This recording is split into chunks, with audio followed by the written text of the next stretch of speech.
వచ్చారా ఎవరన్నా రాలే?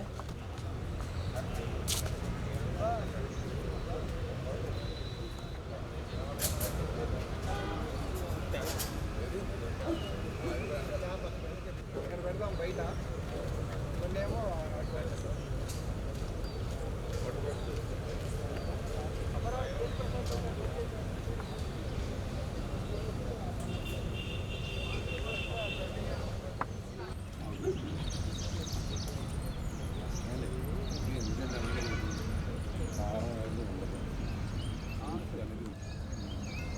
జేబేరులో ఇద్దరు టైం పట్టించేవాళ్ళు. అది చేస్తారా సాంసరావు గారిని? అవునా? బాబు ఎప్పుడు మమ్మల్ని దేశానికి జనాలు ఎవరు రాలేదు అనుకుంటారమ్మా. ఒకసారి తీసే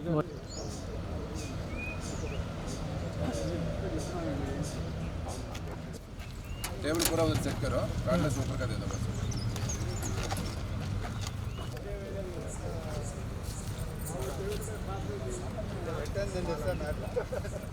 మీరందరూ రావాలి. మురళీమోహన్ గారు ఇంకా కొందరు ప్రముఖ వ్యక్తులు వచ్చి వారు సందేశాలు మనకు ఇస్తారు. సంస్మరణ సభలో మీరు దయతో ఇచ్చేసి ఇక్కడ ఆశీర్లు కావాల్సిందిగా కోరుతున్నాము. ప్లీజ్ ప్లీజ్ ప్లీజ్ ప్లీజ్ వస్తున్నారు కాబట్టి వారి టైం కూడా చాలా ఇంపార్టెంట్. మన టైంతో పాటు మనకు కూడా వేరే వేరే పనులు ఉంటాయి. కొన్ని నిమిషాలు కొంచెం గడిపి ఇక్కడ మీరు వెళ్ళవలసిందిగా ప్రార్థిస్తున్నాం. ప్లీజ్.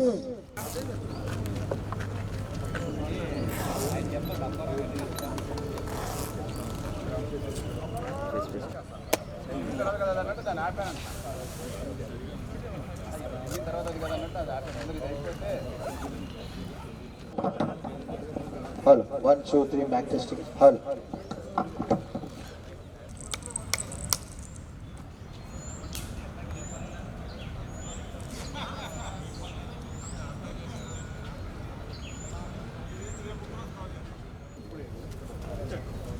చేయండి ప్రసాద్ గారు.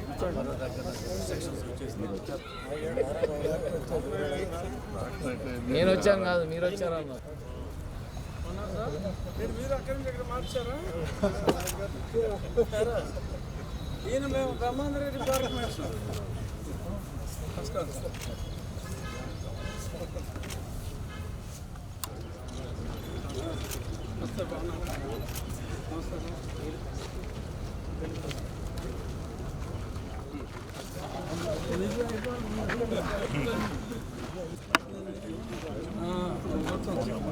అవును, ఏదో జాబుల గురించి ఫోన్ చేస్తాను.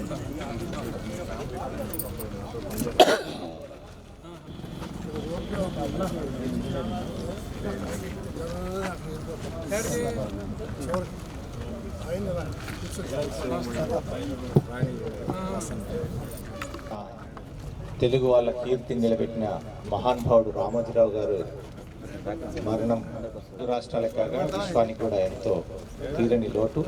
అలాంటి మహానుభావుడి సంస్మరణ సభ మన బొటానికల్ గార్డెన్లో చేసుకోవడం అనేది మనందరి అదృష్టం.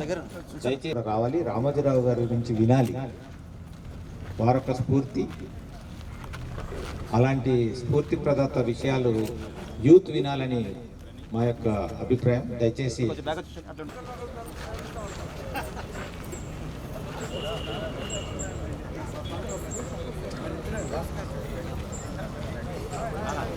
దాన్నేముంది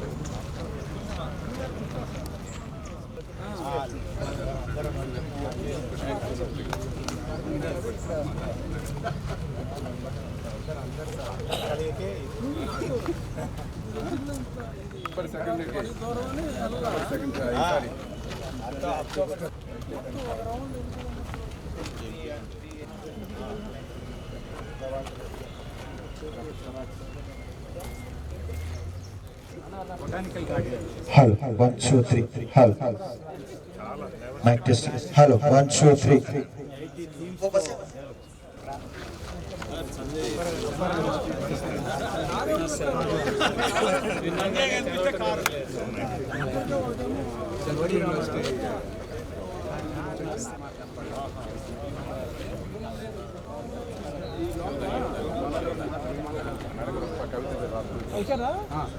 అయితే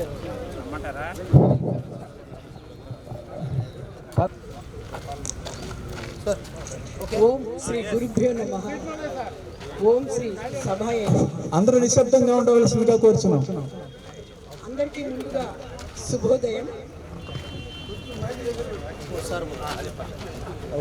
ఈ రోజున మన వాకర్స్ అసోసియేషన్ తరఫున బొటానికల్ గార్డెన్లో రామోజీరావు గారికి సంస్మరణ జరగటం అనేది నాకు చాలా ఆశ్చర్యం కలిగిస్తుంది, ఆనందంగా కూడా ఉంది. ముందు ఈ కార్యక్రమానికి ఇచ్చేసిన పెద్దలందరికీ కూడా నమస్కారాలు చెప్తూ అందరికీ వారికి రామోజీరావు గారికి మనస్ఫూర్తిగా నా నివాళి. ఒక కామన్ మ్యాన్గా నాకు డైరెక్ట్గా వారితో ఎటువంటి పరిచయం లేదు, ఎటువంటి ఇంటరాక్షన్ లేదు. కానీ ఒక కామన్ మ్యాన్ని ఆయన జర్నీ ఎలా ఇన్ఫ్లుయెన్స్ చేసిందని ఒక 2-3 మాటలు చెప్తాను. Because I'm 70 years old. నేను ఆయన జర్నీ అంతా అబ్జర్వ్ చేస్తూ ఉంటే ఒక కామన్ మ్యాన్గా ఫస్ట్ మేము పల్లెటూరు నుంచి పిల్లల చదువుల కోసం పొలాలు అమ్ముకొని వచ్చినప్పుడు ఆ రోజు డబ్బులు పెట్టుకోవాలంటే మాకు బ్యాంక్ తప్ప ఎవరిని నమ్మేవాళ్ళం కాదు, ఇంట్రెస్ట్ ఎంత వచ్చినప్పటికి కూడా. ఆ పరిస్థితుల్లో మొట్టమొదట ప్రైవేట్ సంస్థలు పెట్టడానికి ఎవరు ఇష్టపడేవాళ్ళు. మార్గదర్శి అనే చిట్ ఫండ్ ద్వారా మా డబ్బులు అందులో పెట్టుకోవటం, సేఫ్గా వాటిని మేము మా జీవితంలో ఉపయోగించుకోవటం జరిగినది. మరొకటి వారి ఇన్నోవేషన్, వారి క్రియేటివిటీ, వారి విజన్ గురించి చెప్పడానికి చెప్తున్నాను. మా పిల్లల్ని అమెరికా పంపించినప్పుడు ఆ రోజున మనకి అక్కడ ఇండియన్ స్టోర్స్లు ఇవన్నీ దొరకటాలు, ఆన్లైన్ ట్రాన్సాక్షన్స్ లేని రోజుల్లో పచ్చళ్ళు ప్యాకింగ్లు కూడా తెలియదు, ఈమెయిల్ అప్పుడే వస్తున్న రోజులు. అప్పట్లో ప్రియా పచ్చళ్ళు మేము పిల్లలతో అవి వేసే పంపించేవాళ్ళం. అవి అక్కడ అమెరికాలో కూడా దొరికేవి. వాళ్ళందరికీ చాలా ఆధారమైంది. ఆయన అలాంటి చెయ్యొచ్చు అనే విజన్ ఆయన కలిగినందుకు ఆశ్చర్యం. తర్వాత ఒక రైటర్గా విపరీతంగా చదువుతుండేవాళ్ళం సాహిత్యం.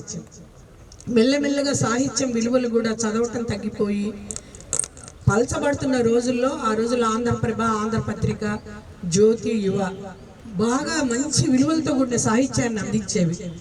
కానీ మెల్లగా ఈ ఆధునికమైన పోకడలతో కూడిన క్షుద్ర సాహిత్యం అనండి, మరేదైనానండి, అలాంటిది పలచబడుతున్న తరుణంలో వారు వెలువరించిన చతుర, విపుల ఈ పత్రికల ద్వారా చాలా అద్భుతమైన నవళ్ళు వచ్చేవి. వాటిని మేము బాగా ఆస్వాదించేవాళ్ళం. అలాగే టీవీ ఈనాడు నాకు తెలిసి, నాకు చాలా పరిమితమైన జ్ఞానం ఉంది, మొట్టమొదటి టీవీ ఛానల్ అనుకుంటాను. దూరదర్శన్ కాకుండా మేము అందరం ఆసక్తిగా చూసేట్టు. దూరదర్శన్ అంటే చాలా చాలా ఒకలాగా కొంతమంది ఒక స్కాలర్స్ లాంటి వాళ్ళు మాత్రమే ఎంజాయ్ చేసే విధంగా పద్ధతిగా ఉండేవి. ప్రజల్లోకి వెళ్ళే విధంగా కొత్త కొత్త ప్రోగ్రాములతో ఈనాడు టీవీ అందరికీ దగ్గరైంది. సరే, నేను సీరియల్స్ అవి చూడను కాబట్టి నేను మహిళా ప్రోగ్రాంల గురించి మాట్లాడటం లేదు, సుమ యాంకరింగ్ గురించి. కానీ ఒక మ్యూజిక్ లవర్గా నేను ఆ పాడతా తీగ ప్రోగ్రాం మా జీవితాల్లో చాలా చాలా చాలా ముఖ్యమైన భాగం అయిపోయింది. బాలు గారిది ఇప్పటికి కూడా అది ఎంతో ఆదరణ పొందిన ప్రోగ్రాం. మా అమ్మాయిలు పాడతా తీగ, మా చెల్లెలు కూతుళ్ళు ఇద్దరు కూడా టైటిల్ విన్నర్స్. ఆ రకమైన ఇన్విజిబుల్ గా వారితో అనుబంధం ఆ రకంగా.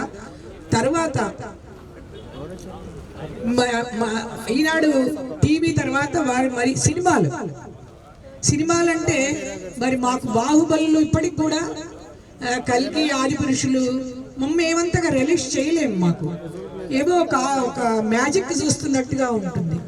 సినిమాల్లో కూడా చాలా సహజంగా, చాలా సాదాసీదాగా, కామన్ ముఖ్యంగా మిడిల్ క్లాస్కి ఉపయోగపడేటట్టుగా సమాజానికి కనువిప్పి కలిగించే సినిమాలు తీసింది వారి ఆధ్వర్యంలోనే. మీ అందరికీ తెలుసు ప్రతిఘటన, మయూరి. మళ్ళీ మామూలు సినిమాలు చెప్పుకోవాలంటే నువ్వే కావాలి, శ్రీవారికి ప్రేమలేఖ. చాలా చాలా చిన్న బడ్జెట్లో కామన్ మ్యాన్కి ఎంతో రోజుల్లో ఒక పంథాలో రాయి. ఇంకా వారు చేసిన విప్లవాత్మకమైన చక్కగా మేము అక్కడ చేసుకోగలుగుతున్నాం. మనం ప్రపంచంలోనే అందరికీ దృష్టిని వారి మీద మన వాకర్స్ అసోసియేషన్ ఇలా మీటింగ్ పెడుతుంది అనగానే అప్పటికప్పుడు వారి మీద తెలుగులో ఒక గజల్ రాశాను, దాన్ని మీకు వినిపిస్తాను. ఎవరేంగా సెకండ్ టైం వస్తున్నారు. మొన్ననే రన్కి వచ్చారు.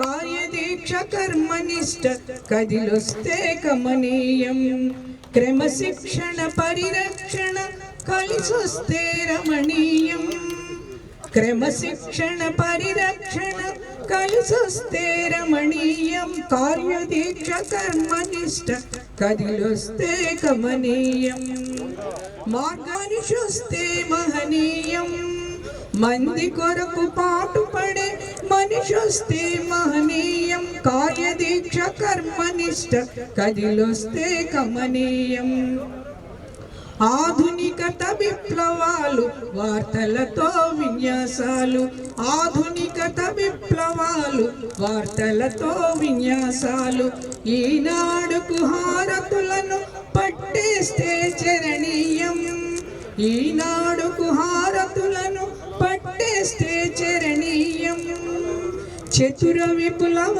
సుందరల చమత్కార విన్యాసం, చతుర విపులవ సుందరల చమత్కార విన్యాసం, సాహిత్యం విలువలతో జోడిస్తే మననీయం, సాహిత్యం విలువలతో జోడిస్తే మననీయం, కార్యదీక్ష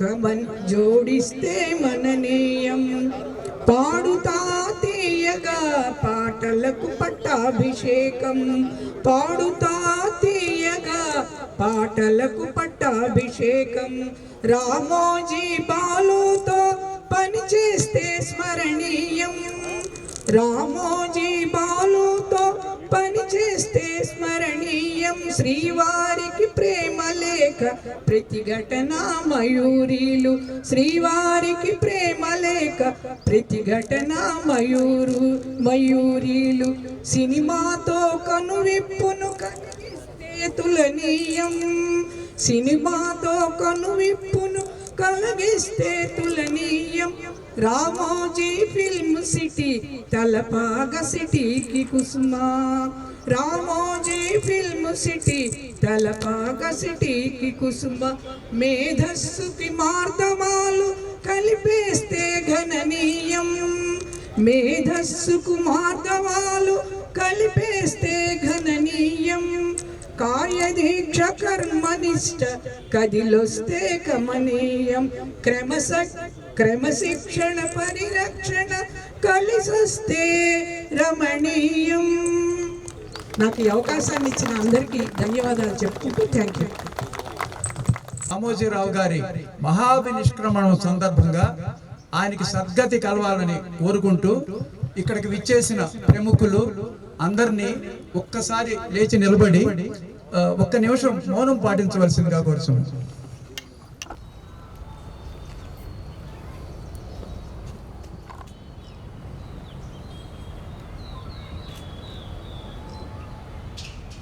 పుష్పాంజలి ఘటించవలసిందిగా మన పెద్దలని గౌరవనీయులు పద్మశ్రీ డాక్టర్ సోమరాజు గారిని, అలాగే మన మాగంటి మురళీమోహన్ గారిని, రఘురామకృష్ణరాజు గారిని వేదికపైకి వచ్చి పుష్పాంజలి ఘటించవలసిందిగా కోరుతున్నాం. రవిశంకర్ గారు, ప్రొఫెసర్ అప్పారావు గారు అందరూ ఆగవలసిందిగా కోరుతున్నాం.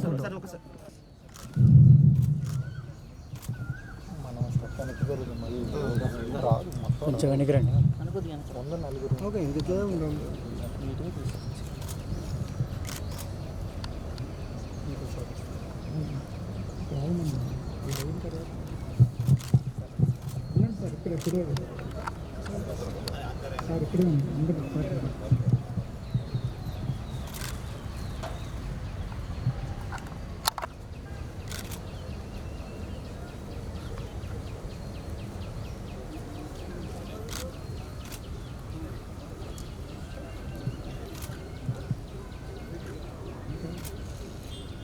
పైన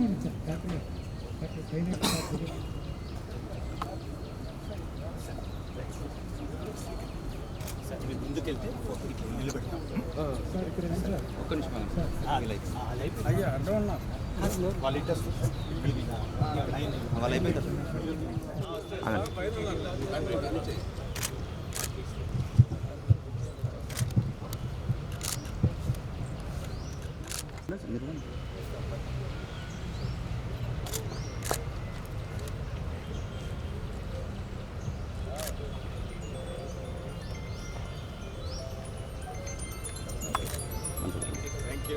ఒక నిమిషం లాంగ్ షాట్ తీసుకుని కమ్ బ్యాక్ సార్ ఒక నిమిషం అన్న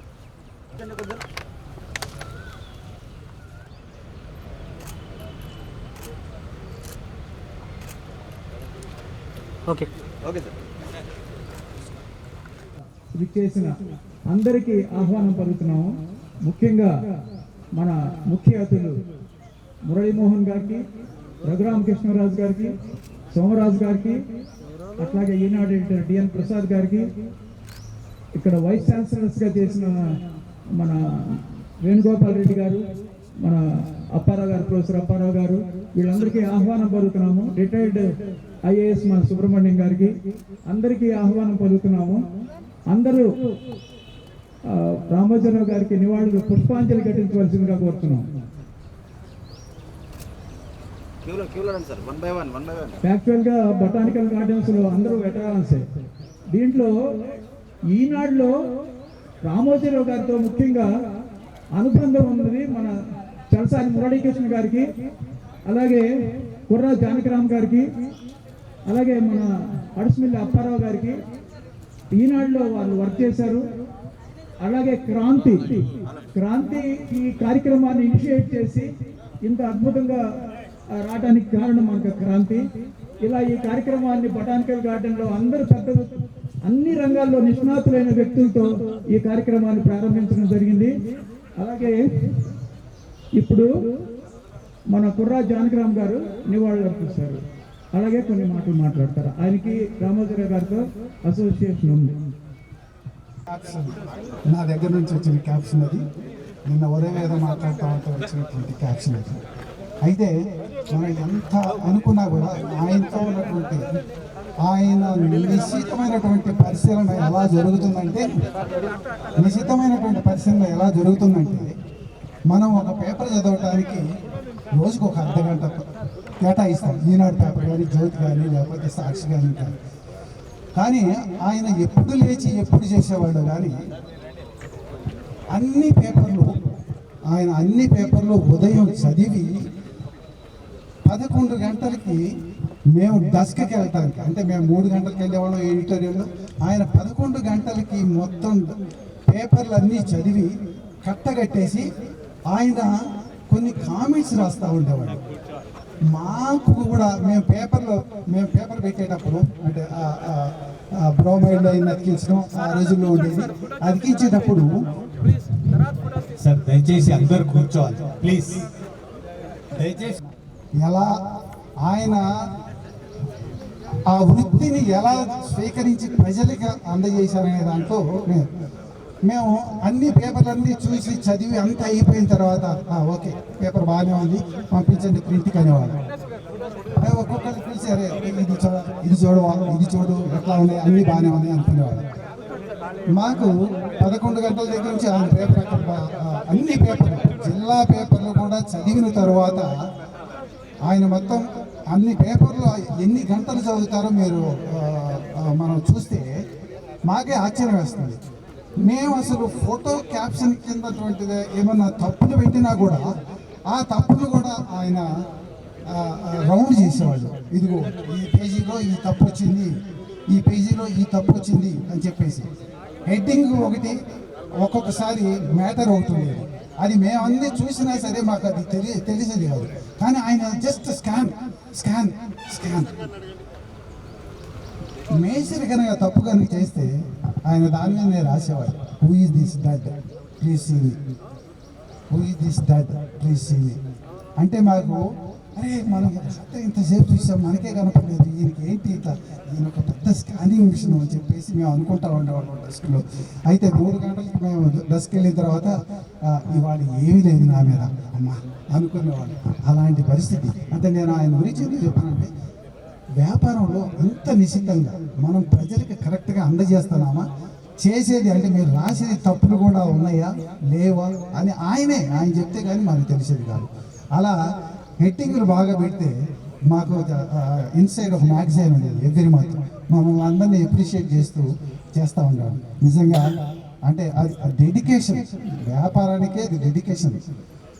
ఆయన ఆ డెడికేషన్తో పాటు ప్రజలకి సేవ చేయాలి అనేటువంటిది. మాకు ప్రతి నెల ఒక మీటింగ్ ఉండేది.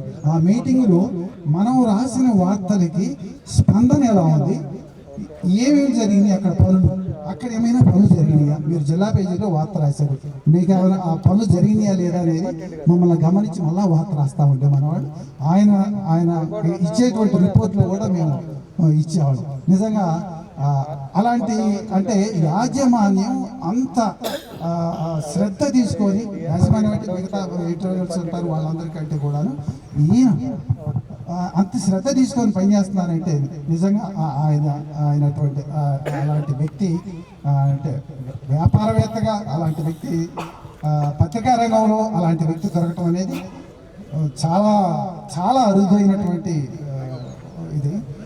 సో నా ఎక్స్పీరియన్స్ అంటే ఇంకా చాలా ఉన్నాయి, బట్ ఇంకా నేను అంతకంటే చెప్పలేను. ఒక్కొక్క రంగం నుంచి ఒక్కొక్కరిని మొట్టమొదటిగా మేము పిలుస్తాము. ఒక్కొక్క 2 నిమిషాల్లో వారి యొక్క మాటలు చెప్పవలసిందిగా కోరుతున్నాము. మొట్టమొదటిగా రామోజీరావు గారితో మా గార్డెన్లో మన చలసాని మురళీకృష్ణ గారికి చాలా అనుబంధం ఉంది. అట్లాగే కురానా జానకిరామ్ గారికి అనుబంధం ఉంది, ఆయన చెప్పారు. అలాగే అడిసిమిల్లి అప్పారావు గారిని వేదిక మీదకి వచ్చి మాట్లాడవలసిందిగా కోరుతున్నాం. కృష్ణరాజు గారు, సోమరాజు గారు, మురళీమోహన్ గారు, డిఎన్ ప్రసాద్ గారు, పెద్దలందరికీ నమస్కారాలు. వచ్చిన వాళ్ళందరికీ నమస్కారం. నేను ఈనాడులో 1984లో జాయిన్ అయ్యానండి. 2021 వరకు పనిచేశాను. ఎప్పుడైనా నేను చదువుకునేటప్పుడు అనుకునేవాడిని చేస్తే రామోజీరావు గారి సంస్థలో చేయాలి. ఓకే, లక్కీగా అవకాశం దొరికింది. దాదాపు 37 సంవత్సరాలు పనిచేశాను. ఆయనతో ఎప్పుడు మీటింగులు కూడా మేము అటెండ్ అయ్యేవాళ్ళం. ఇప్పుడు ప్రతిసారి ఏదో కొత్త విషయం చెప్పేవారు. అలాగే డెస్క్ వాళ్ళు వీళ్ళందరూ కూడా మీటింగుల్లో కూడా చెప్పేటప్పుడు మీ జిల్లాకి ఏం చేసేవారని అడిగేవారు డెస్క్ సభ్యులు. ఫస్ట్ అడిగే క్వశ్చనే అది. అట్లాగే మేము ఎంప్లాయీస్ కూడా అందరినీ కొలీగ్స్ అని పిలవమనేవారు. ఎప్పుడు కూడా ఎంప్లాయీ అనేది అన్నట్లు అందరూ కుటుంబ సభ్యులు అనమన్నారు. అట్లాగే ఏదన్నా ఎంప్లాయీకి సంబంధించి వెల్ఫేర్ కానీ ఇవన్నీ ఎప్పటికప్పుడు ఆయనే మాకు ఫాలో అప్ చేసి చెప్పేవారు. ఇంకా చాలా ఉన్నాయి ఆయనతో అనుబంధం. ఆయన ఎప్పుడు కొత్త విషయాలు ఎప్పటికప్పుడు చెప్తూ ఉండేవారు. మాకు ఎప్పుడన్నా రాజకీయ నాయకులు వాళ్ళు కూడా కలిస్తే వాళ్ళకి చెప్పేవారు. వాళ్ళ పర్సనల్ విషయాలు చెప్తే పట్టించుకునేవారు కాదు. ఏదన్నా ప్రజలకు ఉపయోగపడేది చెప్తే మేము రాస్తాము అని క్లియర్గా చెప్పేవారు. ఆయనతో కలిసి పనిచేయడం నా అదృష్టంగా భావిస్తున్నాను. రామోజీరావు గారితో ఈనాడు స్థాపించిన దగ్గర నుంచి ఆయనకి కుడిపసంగా ఉన్న మన చలసాని మురళీకృష్ణ గారిని వచ్చి ఆయన అనుభూతులు చెప్పవలసిందిగా కోరుతున్నాను. నేను 1978లో హైదరాబాద్ ఈనాడులో జాయిన్ అయ్యి 82లో వైజాగ్ వెళ్ళటం జరిగింది. అక్కడ డాల్ఫిన్ హోటల్లో నాకు రామోజీరావుతో పరిచయం జరిగింది మొట్టమొదటి. ఆ తర్వాత దాదాపుగా 18 సంవత్సరాలు మేము కొత్త విషయాలు పెట్టినప్పుడు కానీ సమీక్షలో కానీ అన్నిట్లోనూ కలిసి ప్రయాణం చేసాం. ఎన్నో మీటింగ్స్లో కానీ కొత్త యూనిట్స్లో సహచర వ్యక్తులకి సూచనలు ఇవ్వడంలో కానీ ఆయనతో పాటు ముందుండి కలిసి పనిచేయడం జరిగింది. ఎన్నో జ్ఞాపకాలు, ఎన్నో మరుపురాని జ్ఞాపకాలు వారితో కలిసి చేయటం మా అదృష్టంగా భావిస్తాం.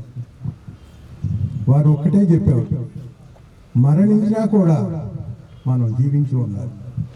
అది చాలా గొప్ప మాట. ఆ విషయం నాకు స్వయంగా చెప్పేవాళ్ళు. ఎప్పుడూ కూడా రిపోర్టర్ సమీక్షలో కూడా మనం రాష్ట్రానికి ఏం చేసాం, దేశానికి ఏం చేసాం, ఆ ఆర్టికల్స్కి ప్రిఫరెన్స్ ఇచ్చేవాళ్ళు. వాటి గురించి రొటీన్ వార్తలు కాకుండా వాటి గురించి రాయమని ప్రోత్సహించేవాళ్ళు. ఈ విషయంలో 18 సంవత్సరాల పాటు వారితో కలిసి ప్రయాణం నా అదృష్టంగా భావిస్తాను. సెలవు తీసుకున్నాను. థ్యాంక్ యూ మురళి గారు. ఈ కార్యక్రమానికి ఇనిషియేట్ చేసినప్పుడు మొత్తం కార్యక్రమాన్ని పూర్తిగా తన చేతులతో తన భుజాల మీద ఎత్తుకున్న క్రాంతి గారిని వచ్చి మాట్లాడవలసిందిగా. ఈనాడు ఇక్కడికి విచ్చేసిన ఈనాడు మార్గదర్శకులందరికీ నా ధన్యవాదాలు. ఈ సభ మీరందరూ రాబట్టి ఇంత సక్సెస్. నాది గొప్ప కాదు, అది వెనకాల ఉన్న సభాధ్యక్షుడు రామోజీరావు గారి గొప్పతనం. ఆయన మాత్రమే ఇక్కడ సభాధ్యక్షుడు, ఉన్నా లేకపోయినా ఆయనే. ముఖ్యంగా ఈ మధ్య నిన్న కిరణ్ గారి మీద కొంచెం ఒక్క 2 నిమిషాలు. అధర్మ పాలక పక్షానికి ఇచ్చే భుజకీర్తులకో వాళ్ళు ఇచ్చే రాజ్యాలకో అడుగులు మడుగులు వత్తడానికి ఈయన భీష్ముడో కర్ణుడో కాదు. ధర్మపాలక పక్షాన్ని చైర్లో కూర్చొని పెట్టే కింగ్ మేకర్ శ్రీకృష్ణుడు అంతటి వాడు. 70లో తెలుగు జాతికి తెలుగు తల్లికి అవమానం జరుగుతుందని ఈనాడు పత్రికని, ఈనాడు అనే అందమైన వస్త్రపత్రికని ఇంటింటికి పంపిన 80లో రామారావు గారికి ఆయన చేయాల. ప్రజాపక్షం వైపు నుంచున్నాడు, ధర్మపక్షం వైపు నుంచున్నాడు, ఆ రోజు ఎన్టీ రామారావు గారు అయ్యారు. 89లో ఉద్యోగ పక్షం వైపు నుంచున్నాడు, ఆ రోజు కాంగ్రెస్ వచ్చింది. 94లో సారా ఉద్యమానికి ఆ రోజు ఆయన తీసుకున్న భీష్మ ప్రతిజ్ఞ, ఆ రోజు నుంచి ఇవాళ దాకా 30 సంవత్సరాలు యాడ్ లేనన్నాడు. ఆ రూపాయి దాని మీద వచ్చే రూపాయి కూడా ఆయన ముట్టుకోలేదు. ఆయన పత్రికల్లో ఇవాళకి ఆ యాడ్లు లేవు, రావు. 94లో కూడా ఆయన ప్రజాపక్షం వైపు నుంచొని అప్పుడు మళ్ళీ రామారావు గారు వచ్చారు. అదే రామారావు గారికి అధర్మం జరుగుతుందని 95లో చంద్రబాబు నాయుడు గారిని ఇచ్చారు, 99లో ఇచ్చారు, 2004లో మళ్ళీ ప్రజాపక్షం వైపు నుంచి చూడడం వల్ల రాజశేఖర రెడ్డి గారు వచ్చారు. ఆ రాజశేఖర రెడ్డి గారు నేను శిశుపాలుడు అంతటి శిశుపాలుడు కృష్ణుడికి పోల్చుకున్నట్టు రాజశేఖర రెడ్డి గారు ఒక సాక్షి పెట్టాడు. శిశుపాలుడు కృష్ణుడు కాలేడని అందరికీ రుజువైంది. 14లో నుంచున్నా అది ధర్మం వైపే, 19లో నుంచున్నా అది, 24లో నుంచున్నా ఆయన king maker. He is not a కృష్ణుడు ఏ రోజు కింగ్ కాదు, కింగ్ మేకర్. అండ్ రామోజీరావు గారు కూడా కింగ్ మేకర్ తప్పితే కింగ్ కాదు. Thank you. Thank you Kranti గారు, చక్కటి మాటలు చెప్పారు. అలాగే పత్రికా రంగం నుంచి వచ్చినటువంటి మన కంటమనేని రవిశంకర్ గారిని వచ్చి మాట్లాడవచ్చు. ఆయన రాజధాని ఫైల్స్ అనే cinema producer plus T1 channel అధినేత. సభకు నమస్కారం. ఇక్కడ విచ్చేసిన పెద్దలందరికీ నమస్కరిస్తూ రామోజీరావు గారికి అశ్వినివాళ్ళు అర్పిస్తూ, నేను రామోజీరావు గారిని 2 సార్లు కలిసాను. ఒకసారి మా వైఫ్ వాళ్ళ తాతగారు, వాళ్ళిద్దరూ బాగా సన్నిహితులు, ఇద్దరు కలిసి పెరిగారు, చుట్టాలు. ఆయనతో పాటు కలిశాను. మళ్ళీ మొన్న మా రాజధాని ఫైల్స్ ట్రైలర్ ఆయనకి చూపిద్దాం రిలీజ్కి ముందని చెప్పి ఒకసారి వెళ్ళాను. ఆయనకి అనారోగ్యంగా ఉన్నప్పటికీ కొంత సమయం కేటాయించారు. ముందు 10 నిమిషాలు అన్నారు, అలా 1 గంట సేపు మాట్లాడారు.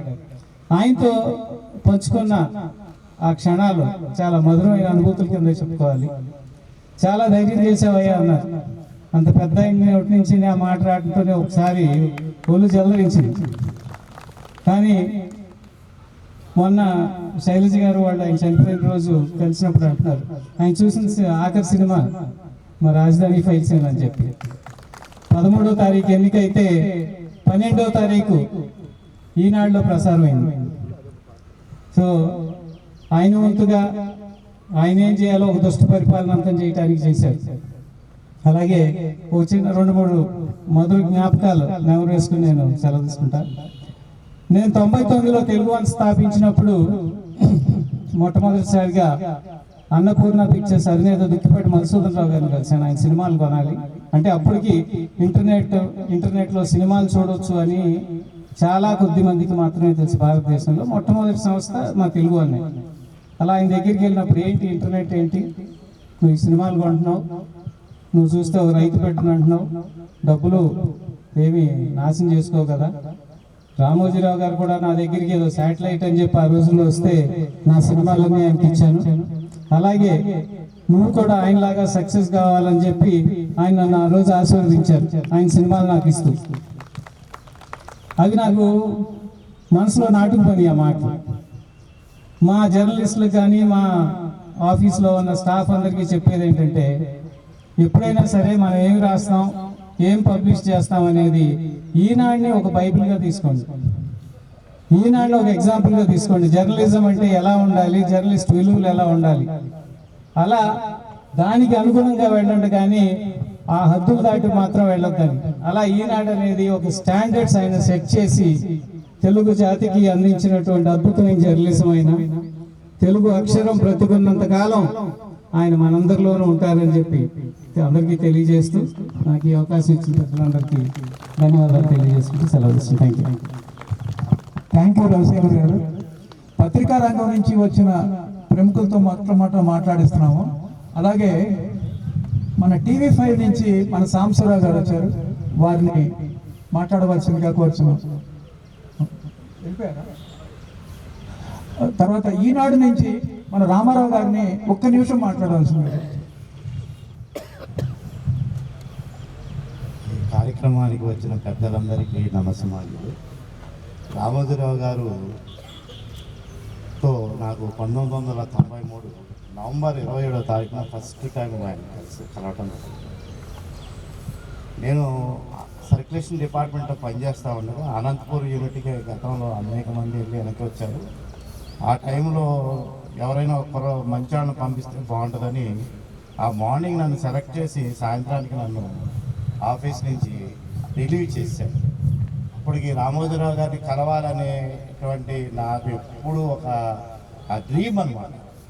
కొంత దూరం ఇంటికి వెళ్ళిపోయిన తర్వాత మళ్ళీ వెనక్కి తిరిగి వచ్చి పెద్ద ఆయన దగ్గరికి వెళ్ళి నేను ఏం చేస్తే సక్సెస్ అవుతాను అని ఆయన కలిసి కలవడానికి ప్రయత్నం చేస్తే వెంటనే ఆయన లోపల పిలిచి, చెప్పు ఏంటి నువ్వు చూస్తే చిన్నోళ్ళు లేకుండా కార్యక్రమం నీకు పెట్టిన బాధ్యత చాలా పెద్దది కదా, మరి ఏంటి నువ్వు ఏం చేయాలని.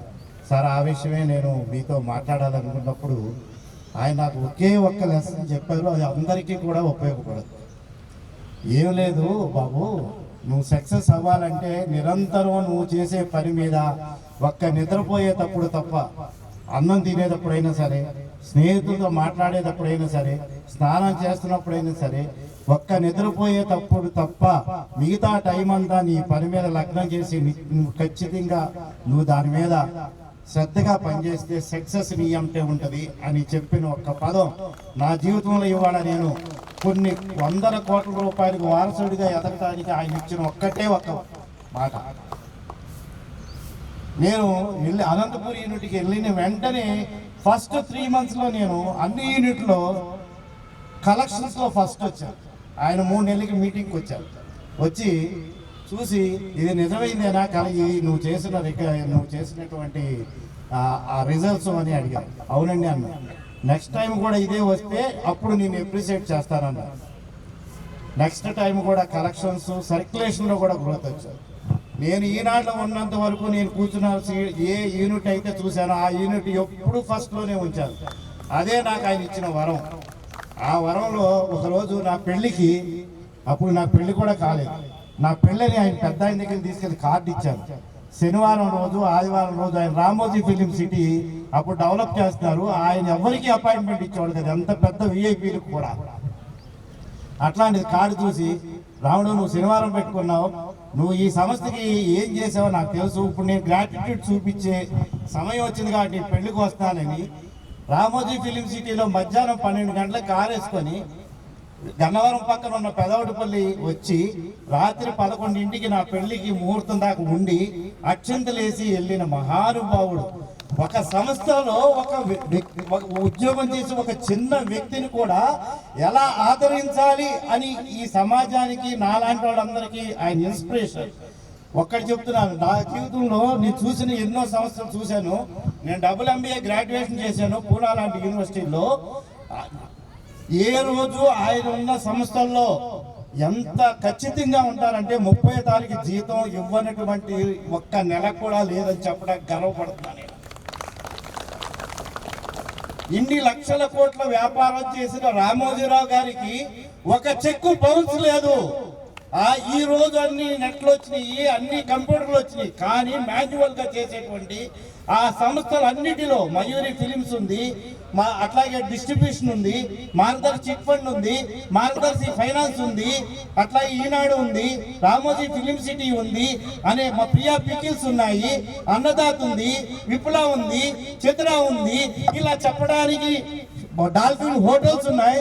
ఇలాంటి అనేకమైనటువంటి సంస్థలు నడిపినటువంటి రామోజీరావు గారి కంపెనీలో ఏ ఒక్క రోజు కూడా ఎవరికి ఇచ్చిన చెక్కు బౌన్స్ అవ్వలేదు. అలా అదే విషయాన్ని నేను పెద్ద ఆయనతో మాట్లాడినప్పుడు, అవును నువ్వు వ్యాపారం చేసినప్పుడు నేర్చుకోవాల్సింది ఫస్ట్ ఇదే, నువ్వు ఫైనాన్షియల్ మేనేజ్మెంట్ లో ఇచ్చే కాడ పుచ్చుకునే కాడ కరెక్ట్గా ఉంటే సక్సెస్ నీతోనే ఉంటది అని చెప్పిన మహానుభావుడు. ఆయనతో అనేకమైనటువంటి సందర్భాల్లో నేను నా వ్యక్తిత్వం, నేను చాలా చిన్నవాడినైనా ఆయన దగ్గరికి వెళ్ళాలంటే ఆయన రూమ్ లో పిలిచి నన్ను కొడుకులాగా ఆదరించి నన్ను ఇవాళ ఈ స్థితికి అనేకమైనటువంటి నాకు సలహాలు సంప్రదింపులు ఇచ్చి నా ఉన్నతికి ఇవాళ ఆయన ఎంతో చేశాడు. ఆయన నాకు తండ్రి తర్వాత తల్లి తర్వాత నాకు జన్మనిచ్చిన గొప్ప మహానుభావుడు. ఆయన సమాజానికి అలాంటి వ్యక్తులు ఎప్పుడూ 100 కోట్లకు కూడా ఒక్కడు పుట్టరు. ఆయన ఎప్పుడు కూడా నేను చూసినటువంటి ఆయన ఛాంబర్లో ఒకరోజు ఒక ప్రధానమంత్రిని సెలెక్ట్ చేశాడు అని చెప్పడం ఇది నిజం, సత్యం, పేర్లు అప్రస్తుతం. అలాగే ఈ సమాజం కోసం ఎప్పుడూ కూడా ఆయన సమాజం బాగుండాలి, ఈ సమాజానికి నేను ఏం చేయాలి అనేది ఆలోచించాడు తప్ప ఆయన స్వార్థం లేదు. స్నేహానికి వెన్నపూసలు అంటేవాడు, శత్రువుకి అగ్ని కణం, యుద్ధం చేసే యోధుడు ఆయన. నిజంగా కీరవాణి గారు చెప్పిన పదం మనం పెట్టుకోవాలి. చివరి నిమిషం వరకు తన గోల్ని చూసి సక్సెస్ అయి ఆయన ప్రయాణం, ఆయన వెళ్ళిపోయాడు. ఆయన వెళ్ళలేదు, అందరిలో ఉన్నాడు, మన అందరిలో ఉన్నాడు, ఉంటాడు. కాబట్టి ఆ మహానుభావుడి గురించి ఎన్ని చెప్పినా తక్కువే. దయచేసి ఆ మహానుభావుడికి 100 కోటి వందనాలని చెప్పి ఈ అవకాశం ఇచ్చిన పెద్దలందరికీ సెలవు తీసుకుంటున్నాను. థ్యాంక్ యూ రామారావు గారు. పత్రికా రంగానికి ఎనలేని కృషి చేసిన ఆయన గురించి పత్రికా రంగంలో ఉన్న ప్రముఖులందరూ వచ్చారు. వాళ్ళందరూ చెప్తున్నారు, ఎన్ని రోజులు చెప్పినా తరగదు. కనీసం ఒక 2 నిమిషాల్లో ముగించవలసిందిగా కోరుతున్నాము. ప్రముఖులు చాలా మంది ఉన్నారు మాట్లాడవలసిన వాళ్ళు. ఇప్పుడు ఈనాడు ఎడిటర్ డిఎన్ ప్రసాద్ గారిని వచ్చి మాట్లాడవలసింది.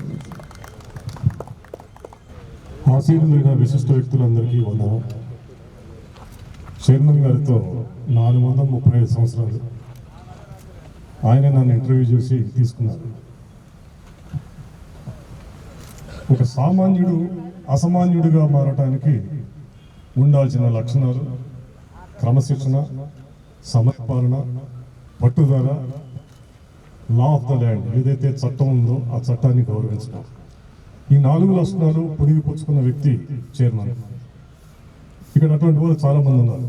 ఒక మురళీమోహన్ గారిని తీసుకుంటే అది సామాన్య కుటుంబం నుంచి వచ్చి ఒక గొప్ప నిర్మాత, నటుడు, కన్స్ట్రక్షన్ అధినేత, ఇదంతా కూడా వారికి ఒక పట్టుదల, వ్యాపారం చేయాలన్న సంకల్పం, దాన్ని చట్టబద్ధంగా చేయాలనే కోరికతో వారి వైపు వచ్చారు.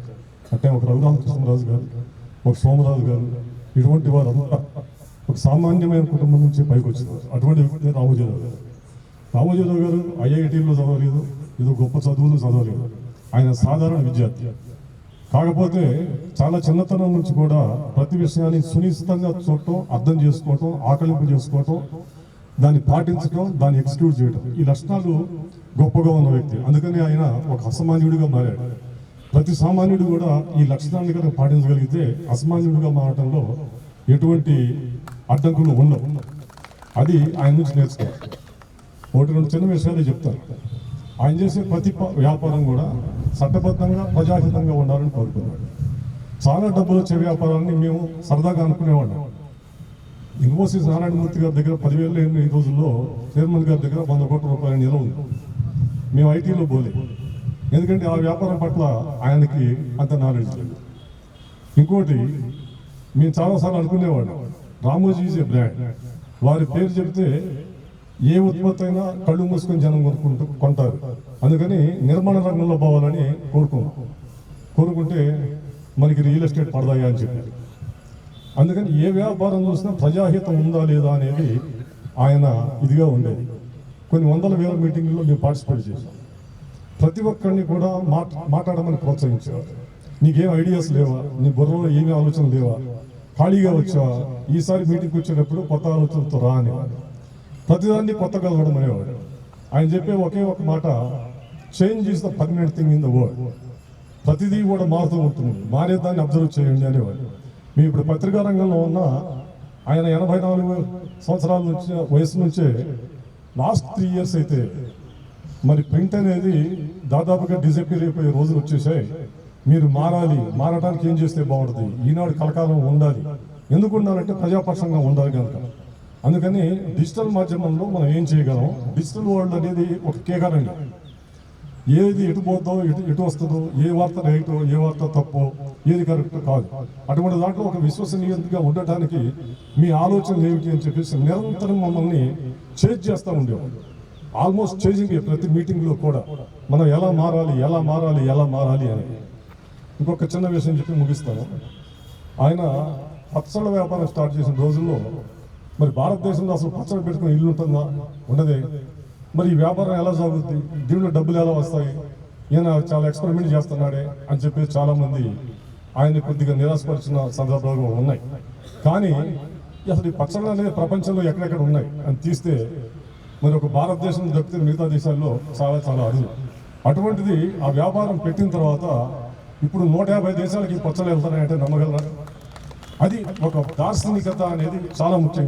వ్యాపారం చేస్తున్నారు ఆయన, ఏ పని చేస్తున్నా కూడా ఆల్మోస్ట్ ఎండ్ రిజల్ట్ని విజువలైజ్ చేస్తూ ఉండేవాడు.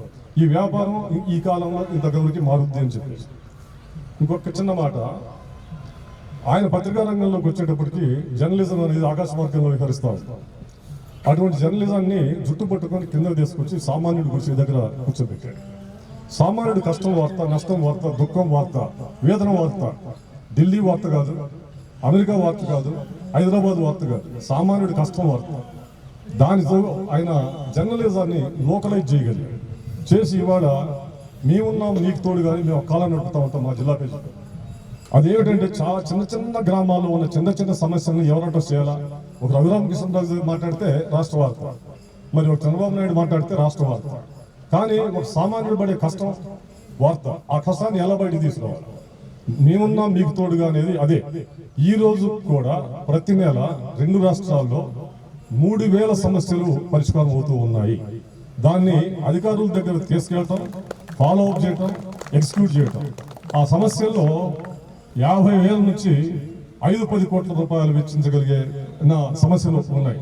ఒక ఊళ్ళో కాలువ పోయింది, 100 ఎకరాల నీరంతటలే, వార్త ఎలా పరిష్కరించాలి, వార్త రాయటంతో పని అయిపోవాలి, దాన్ని పరిష్కరించాలా. అది చేంజింగ్ అనమాట. ఇవాళ ఒక 3,000 సమస్యలు, ఒక 36,000 సమస్యలు సంవత్సరానికి చిన్న సమస్యలు ఊళ్ళలో పరిష్కారం అందుతున్నాయంటే ఈనాడులో ఎంత ప్రజాహితం ఉంది, చైర్మన్ ఏ రకంగా దాన్ని ఇచ్చేశాడు. అందుకని మా ప్రతి రిపోర్టర్కి ఆయన చెప్పేది ఏంటంటే, ఒక మండలంలో పనిచేసే అతను నువ్వు ఎంఆర్ఓ కంటే ఎక్కువ, జిల్లాలో పనిచేసే అతను కలెక్టర్ కంటే ఎక్కువ, రాష్ట్రంలో పనిచేసే అతనికి నువ్వు ముఖ్యమంత్రితో సమానమైన వాడు. నీ వృత్తిని ఎంజాయ్ చేయి. నీ వృత్తి ఎప్పుడు కూడా ఎవరైతే మరి అన్నార్థులు ఉన్నారో, మరి ఎంతవరకు అయితే దుఃఖితులు ఉన్నారో వాళ్ళ సరసను నువ్వు ఉంచోవాలి, వాళ్ళ సమస్యను నువ్వు పరిష్కరించాలి అనే ఒకే దీంతో జర్నలిజాన్ని ఆయన ప్రజాహితం చేశాడు. ఆయన ఈనాడు వాళ్ళు ఎందుకు ఇంత నిలబడి ఉంది, ఎందుకు ఈ మహానుభావుడిని ఇంతగా స్మరించుకుంటూ ఉన్నారంటే ఆయన ప్రతి ఆలోచన ప్రజాహితం చేసే ఆలోచన. ఎంతమందో అంటా ఉండొచ్చు, కానీ ఎంతో క్లోజ్గా మూవ్ అయినా మాకు వారి ఆలోచన తెలుసు. మేము 4వ తారీఖు రిజల్ట్స్ వచ్చిన రోజు ఈవినింగ్ నేను ఫోన్ చేశాను, మీ దగ్గరకు ఒకసారి వద్దాం అనుకుంటున్నామని అని చెప్పేసి. యాక్చువల్గా తెలంగాణ ఇంకా జరిగిన సందర్భం ఇప్పుడు అయితే అయిపోయింది కాబట్టి చెప్తున్నాను. మేము డిసెంబర్లో సర్వే చేసాం. ఆ సర్వేలో ఒక 161 సీట్లు వస్తూ ఉన్నాయి. మార్చిలో సర్వే చేసాం, 164 వస్తూ ఉన్నాయి. ఇది మనం ప్రచురిస్తామా అని అడిగారు, కానీ మాకే చాలా డౌట్ ఉంది. సార్ ఇప్పుడు పత్రికకి ఎంతో ఇది ఉంది, ఏ మాత్రం ఇది బ్యాక్ ఫైర్ అయినా సరే మనం అబాస్ పాలవుతాం, వద్దని చెప్పేసి మా సీనియర్ కొలీగ్స్ మొత్తం కూడా వద్దని చెప్పారు. అలానే ఎలక్షన్ అయిన రోజు మేము ఎగ్జిట్ పోల్ చేసాం, దాంట్లో కూడా 161 వస్తాం. ఇవన్నీ చూస్తూ ఉంటే ప్రభుత్వం మారబోతుందనే సూచనలు మొత్తం కూడా ఉంది. ఆయన చాలా ఇది మిస్రూల్ అనే దాన్ని ప్రజలు క్షమించరయ్యా, దీనికి కులం లేదు, మతం లేదు, ప్రాంతం లేదు, భాష లేదు, సరిహద్దు లేదు. మిస్రూల్ ఈజ్ మిస్రూల్. ప్రతి వాళ్ళు కూడా బాబు ఇటువంటి రూల్ ఉంటే మనం ఏమైపోతాం అని చెప్పేసి ఉంటుంది అని చెప్పి ఆయన మొత్తం నాకు నా అనుభవంతో మీకు చెప్తున్నా అని చెప్పేసి అనేకసార్లు చెప్పేవారు. 4వ తారీఖు పోయిన తర్వాత నేను మీతో పడుకొని మాట్లాడుతాను అన్నాడు. ఏమని సార్ వస్తామని చెప్పాను. సరే మేము వెళ్ళేసరికి శుభ్రంగా తెల్లటి వస్త్రాలు ధరించి కుర్చీలోనే కూర్చొని ఉన్నారు. దాదాపు గంట బాబు మాట్లాడారు.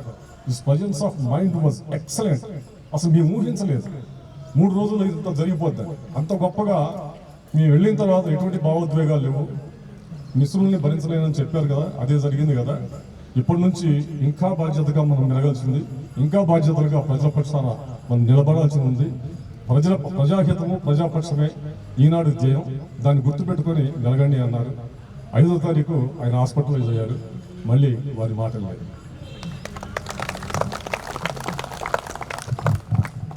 థ్యాంక్స్ ప్రసాద్ గారు. పత్రికా రంగం గురించి, రామోజీరావు గురించి పూర్తిగా చెప్పారు ఆయన.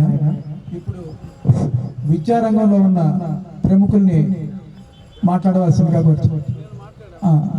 మన రాజకీయ రంగం నుంచి మన ప్రస్తుతం ఆంధ్రప్రదేశ్ శాసనసభ్యులు రఘురామకృష్ణరాజు గారిని మాట్లాడవలసిందిగా కోరుచున్నాము. ఆయన 2019లో ఎంపీగా చేశారు. ప్రస్తుతం శాసనసభ్యులు. సభకు నమస్కారం అండి. పెద్దలు రామోజీరావు గారిని ఒక 6 నెలల క్రితం నాకు ఒక 2 గంటల పైగా నాకు సమయం ఇవ్వడం జరిగింది. ఆ 2 గంటలు నా జీవితంలో మర్చిపోలేని సమయంగా చెప్పుకోవచ్చు.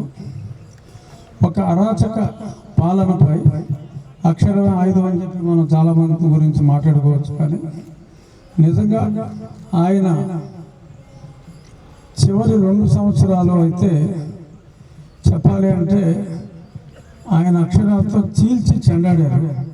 ఇప్పుడు అందరూ కూడా మరి ఆంధ్రప్రదేశ్ నుంచి హైదరాబాద్ రావాలనుకున్న చాలామంది అక్కడ ఆగిపోయారన్నా, వచ్చిన వాళ్ళు కూడా చాలామంది వెనక్కి మళ్ళీ మన ఊళ్ళకి వెళ్దామన్న ఆలోచన వచ్చినా కూడా దానికి ఒకే ఒక్క కారకుడు పద్మవిభూషణ్ అవార్డు రామోజీరావు గారు అని చెప్పడంలో ఎటువంటి సందేహం లేదు. మేమంతా కేవలం పాత్రధారులు. నేను మాట్లాడవచ్చు ప్రతిరోజు ఏదో రచ్చబండాన్ని, కానీ అది 5 లక్షల మందికి చేరితే దాన్ని 5 కోట్ల మందికి చేర్చిన మహానుభావుడు రామోజీరావు గారు. ఆయన ఈ విజయంలో నేను చెప్పాలి అంటే, ఈ విజయానికి, ఈ ప్రభుత్వం మారటానికి 2 కారణం. 1 రసమాసుడు లాంటి జగన్మోహన్ రెడ్డి, 2 శ్రీకృష్ణుడు లాంటి రామోజీరావు గారు. ఇందాక మన మిత్రులు చెప్పారు, రామోజీరావు గారు భీష్ముడు కాదు, ఇంకెవరో కాదు, శ్రీకృష్ణుడు అని.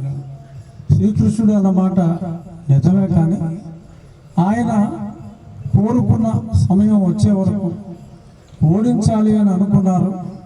ఎందుకంటే దుర్మార్గపు పాలన నుంచి ప్రజల్ని కాపాడాలి అని ఆయన అనుకున్న తర్వాత ఆయన కళ్ళతో ఆ రిజల్ట్ చూసే వరకు ఆరోగ్యం సహకరించకపోయినా పట్టుదలతో తన స్వచ్ఛంద మరణం భీష్ముడికి ఎలా సిద్ధించిందో అప్పటి వరకు ఉండి చనిపోయేలాగా మరి ఆయన ఇందాక ప్రసాద్ గారు చెప్పారు, ఆ క్షణం వరకు ఉన్నారు, ఆ తర్వాత సడన్గా ఎక్స్పెక్ట్ చేయలేదు, వెళ్ళిపోయారు.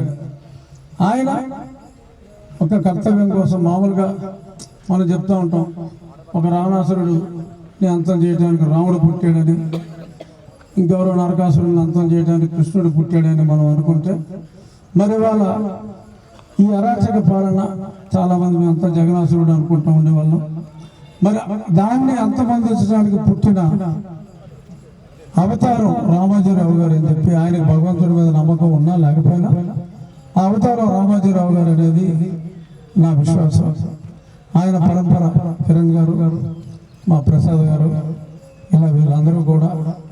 అలాగే తప్పు జరిగితే ప్రభుత్వం ఏదైనా కావచ్చు, అదే రామోజీరావు గారి సిద్ధాంతం. ప్రభుత్వం ఏదైనా తప్పు జరిగితే మీ పెన్ను పాలితో చీల్చి చెండాడండి, అది ఎవరైనా సరే అని చెప్పి ఆయన లెగసీని కంటిన్యూ చేస్తారని మనస్ఫూర్తిగా కోరుకుంటూ సెలవు తీసుకుంటున్నాను. ఈ విజయోత్సవాలు అంటే ప్రభుత్వం వచ్చిన విజయోత్సవాలు సెయింట్ లూయిస్ వాళ్ళు సెలబ్రేట్ చేస్తున్నారు. అందులో నేను పార్టిసిపేట్ చేయవలసిన అవసరం ఉంది కాబట్టి త్వరగా వెళ్ళాల్సి వచ్చినందుకు బాధపడుతూ, ఇంకా ఒక మంచి మనిషిని గుర్తుంచుకొని మీరందరూ కూడా మీ సమయాన్ని ఈ చక్కటి కార్యక్రమానికి వినియోగించినందుకు మీకు మరొకసారి నా కృతజ్ఞతలు తెలియజేసుకుంటూ నమస్కారం. రామరాజు గారు రెండు మాటలు. అందరికీ నా నమస్కారం. రామోజీరావు గారు ఆయన ఏది తలపడితే అన్నీ సాధించారు. కానీ ఆయన మెడిసిన్లో కూడా ఎంత కొంత సాధించారో చాలామందికి తెలియదు. ఎన్టీ రామారావు గారు 1985లో Nizam's Institute of Medical Sciences start చేసినప్పుడు అది ఒక పేయింగ్ హాస్పిటల్గా స్టార్ట్ చేశారు. అంటే రిచ్ పీపుల్కి ఛార్జ్ చేస్తూ పూర్ పీపుల్కి ఫ్రీ అని. అంతకుముందు ఎప్పుడు గవర్నమెంట్ హాస్పిటల్స్లో ఛార్జెస్ చేయటం అంటూ లేదు. Whole society was against and whole profession was against. Of course politicians will be politicians.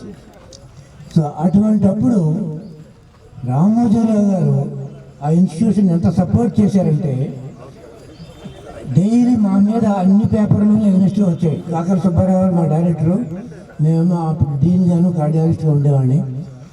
కానీ రామోజీరావు గారు చేసిన సపోర్ట్ మూలాన ఇన్స్టిట్యూషన్ సర్వైవ్ అయ్యింది. అప్పుడు తర్వాత ఎన్టీ రామారావు గవర్నమెంట్ అయిపోయినప్పుడు నెక్స్ట్ గవర్నమెంట్ మాకు కొంచెం ట్రబుల్స్ క్రియేట్ చేసింది.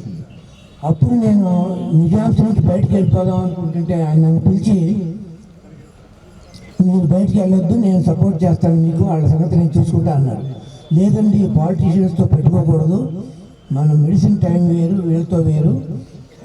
నేనంటే ఒక మాట చెప్పాను నాకు ఆయన, మీరు ఏం చేశారో నాకు తెలిసి హాస్పిటల్లో అదే కంటిన్యూ చేయండి, don't work for money, work for patients అని చెప్పారు.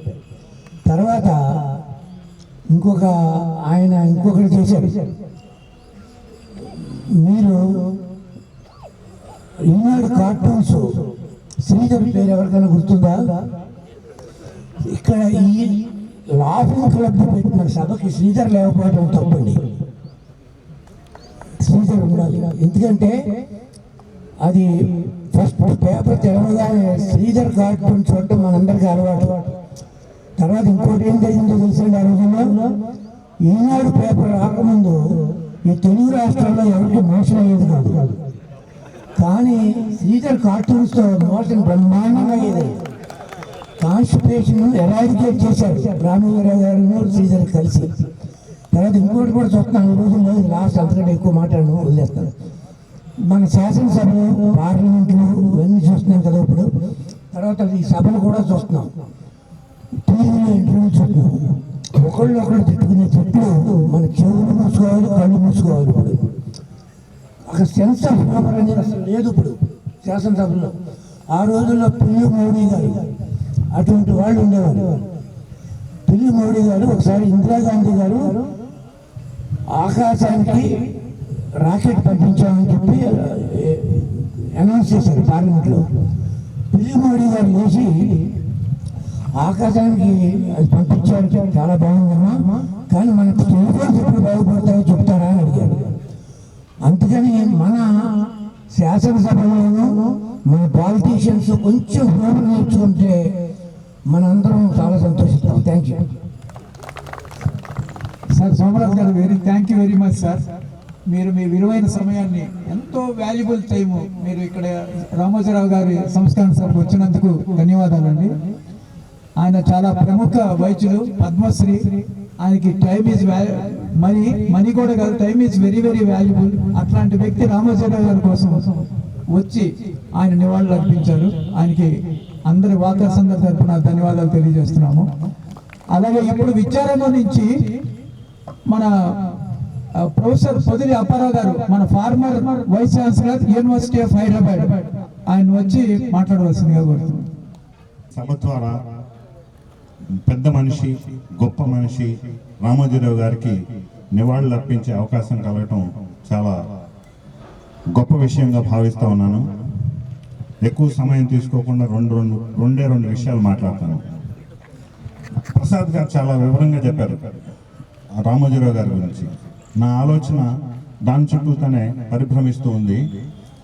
ఎందుకంటే ఆయన పత్రికలో ఎప్పుడు కూడా ఏ విషయం చూసినా కానీ వినూత్నంగా విభిన్నంగా కనిపిస్తూ ఉంటుంది. ఆయన ఆలోచన సరళి ఏ విషయంలో అయినా కావచ్చు, అది ఒక పత్రిక పెట్టిన విషయం కావచ్చు, లేకపోతే ఒక టీవీ ముందు రావటం కావచ్చు, మార్గదర్శి కావచ్చు, ఇంకేదైనా కానీ ఈటీవీలు రకరకాల వ్యాపారాలు వచ్చినాయి. నా దృష్టిలో ఆయన మొదలుపెట్టినవి అవి మనందరికీ వ్యాపారంగా కనిపించొచ్చాము, కానీ వీటన్నిటినీ ఒక ఘాట్ని కట్టాలంటే నాకు కనిపించేది అది సేవారంగం. సేవారంగంలో ఇన్ని రకాలటువంటి సేవలు ప్రజలకు చేయొచ్చు అనేటువంటి ఆలోచన చేయగలిగిన వ్యక్తి రామోజీరావు గారు. ఆ పేపర్ విషయం నుంచి కానీ ఇవాళ చివరికి ఇప్పటి వరకు ఫిల్మ్ సిటీ విషయానికి వచ్చిన అన్నిట్లో కూడా మనకి సేవారంగమే కనిపిస్తుంది. ముఖ్యంగా కనిపించేది ఏంటంటే ఆ సేవారంగంలో అందరికన్నా ముందు ఆ విషయం తను ఆలోచించగలగటం, దాన్ని ఇంప్లిమెంట్ చేయగలగటం. పచ్చళ్ళు గురించి మాట్లాడారు, పచ్చళ్ళు విషయమైనా అంతే. ఏ విషయం తీసుకున్నా మనం అందరికన్నా ఒక అడుగు ముందు దాన్ని ఆలోచించటం, దాన్ని ఎలా ఇంప్లిమెంట్ చేయాలని ప్లాన్ చేసుకోగలగటం, దాన్ని ప్రపంచానికి అందించటం అంటే ప్రజాహితం. ప్రతి పనిలో ఆయన ప్రజాహితం చూశారు. అది వ్యాపారం అని నాకు ఎప్పుడు అనిపించలేదు. అది ఏ రోజున కూడా ప్రజాసేవ కోసం ఆయన సేవా రంగాన్ని ఎన్నుకున్నారని ఇందాక ఆయన చాలా వివరంగా చెప్పారు. ఐటీ రంగం మనకు వెళ్ళాలని ఆయన ఆలోచన చేయలేదు, అలాగే నిర్మాణ రంగంలో వెళ్ళాలని ఆయన ఆలోచన చేయలేదు. ఇవన్నీ ఏంటంటే ఆయనకు ఒక క్లియర్ కట్ విజన్. ఇన్నోవేషన్ అనేది, ఎంటర్ప్రినర్షిప్ అనేది ఆయన బ్లడ్లో ఆయన బాడీలో నరాన జీర్ణించుకొని ఉన్నాయి. అదే విషయాన్ని మన ప్రసాద్ గారు చెప్పారు. ఎంతసేపు నీకు ఆలోచన లేదా, కొత్త ఆలోచనతో రండి, ఇదే ఆలోచన. ఆయన పద్ధతి అంతా మొదటి నుంచి మనం ఎవరైనా గమనించుకున్న వాళ్ళందరికీ కనిపించేది అదే. ఆ విషయంలో ఆయన సఫలీకృతులయ్యి మనందరికీ ఇవాళ మార్గదర్శకులు అయ్యారంటే అంత గొప్ప విషయం. మనిషి గురించి మనం ఇక్కడ మాట్లాడుకోవటం చాలా సంతోషం. నాకు ఈ అవకాశం కల్పించినటువంటి వాకర్స్ అసోసియేషన్ కూడా ధన్యవాదాలు. చివరిగా ఒక చిన్న విషయం చెప్తాను.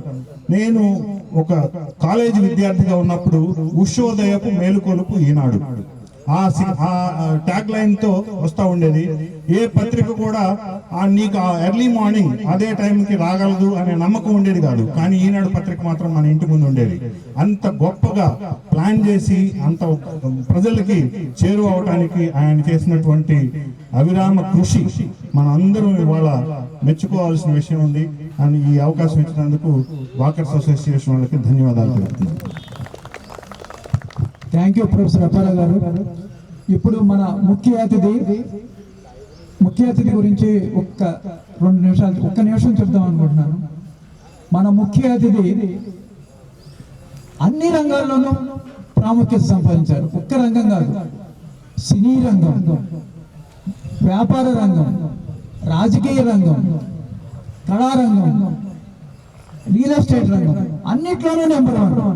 ఆయన అలా ఎలా సాధించగలిగారంటే ఆయన క్రమశిక్షణ, ట్రాన్స్పరెన్సీ, చట్టబద్ధంగా ఉండడం, ఈ వ్యవహారాలన్నీ రామోజీరావు గారి దగ్గర నేర్చుకున్నారేమో అనిపిస్తుంది నాకు. ఎందుకంటే ఇవాళ ఆయన్ని మనం ప్రత్యేకంగా పిలవడానికి ఆయన సక్సెస్ఫుల్ పర్సన్. ఇవాళ 85 years లో కూడా ఆయన 25 years పర్సన్ లాగా ఉంటారు. ఎందుకంటే ఆయన సక్సెస్ చూసారు. ఆయన ఎంతో క్రమశిక్షణ గల వ్యక్తి, ఎంతో ఇక్కడ తప్పు చేయని వ్యక్తి. అలాంటి వ్యక్తులు 85 కాదు 100 years అయినా సరే యంగ్ గానే ఉంటారనమాట.